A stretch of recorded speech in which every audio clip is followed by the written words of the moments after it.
হামের প্রকোপের আমরা আরো খবর জানবো। ফরিদপুর থেকে যোগ দিয়েছেন আমাদের সহকর্মী হাসানুজ্জামান।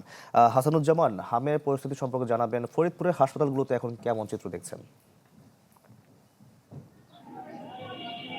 আসলে জানুয়ারির 1 তারিখের পর থেকে ফরিদপুরের সরকারি হাসপাতালগুলোতে এই পর্যন্ত 1200-র বেশি রোগী কিন্তু হামের চিকিৎসা নিয়েছে। তার মধ্যে আমরা শুধুমাত্র গত 2 মাসেই, অর্থাৎ গত মাস এবং এই মাসের এই পর্যন্ত মোট 11 জন শিশু মারা গেছে এই হামের প্রকোপে। এবং জানিয়ে রাখি যে শুধুমাত্র ফরিদপুর জেলা নয়, ফরিদপুরের আশেপাশের জেলা থেকেও কিন্তু এখানে রোগী আসছে। যেহেতু এখানে বড় হাসপাতাল রয়েছে, ফরিদপুর মেডিকেল কলেজ হাসপাতালে সবচেয়ে বেশি রোগী আসে। এবং গত 1 মাসের চিত্র যদি একটু জানাই, সেটা হচ্ছে যে একইভাবে আমরা দেখছি যে প্রতিদিনই 40 থেকে 50 জন নতুন রোগী ভর্তি হচ্ছে এবং সেখানে কিন্তু প্রায় 100 রোগী প্রতিদিনই তারা চিকিৎসাধীন থাকছে। বর্তমানে ফরিদপুরে 98 জন রোগী ফরিদপুর সদর হাসপাতাল এবং ফরিদপুর মেডিকেল কলেজ হাসপাতালে ভর্তি রয়েছে। অর্থাৎ বুঝতে পারেন, একটি হাসপাতালে স্বাভাবিক রোগীর থেকে যদি 100 রোগী বেশি থাকে, সেখানে চিকিৎসার ব্যবস্থা আমরা দেখেছি যে ভেঙে না পড়লেও নার্স ডাক্তার তাদেরকে হিমশিম খেতে হয় এবং বেড রেখে কিন্তু তারা নিচে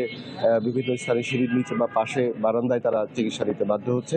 আমরা সিভিল সার্জনের কাছ থেকে যেটি জানতে পেরেছি যে হামের প্রকোপ টিকা দেওয়ার কার্যক্রম শুরু করার কারণে যেটি কমে আসার কথা মনে করছিল, সেটি কিছুটা হলো তারা দেখতে পাচ্ছে এবং তারা খুব আশা করছে যে হয়তো এই মাসের মধ্যেই হামের প্রকোপ কমে আসবে। তবে হাসপাতালগুলোর যে অবস্থা এবং যেখানে যে পরিমাণ রোগী কিন্তু আসছে, তাতে কিন্তু এখনো মানুষের মধ্যে সংখ্যা কাটেনি। তারা আহ্বান জানিয়েছেন চিকিৎসকরা যাতে এরকম উপসর্গ দেখা দেওয়া মাত্রই যেন তারা চিকিৎসকের কাছে আসে।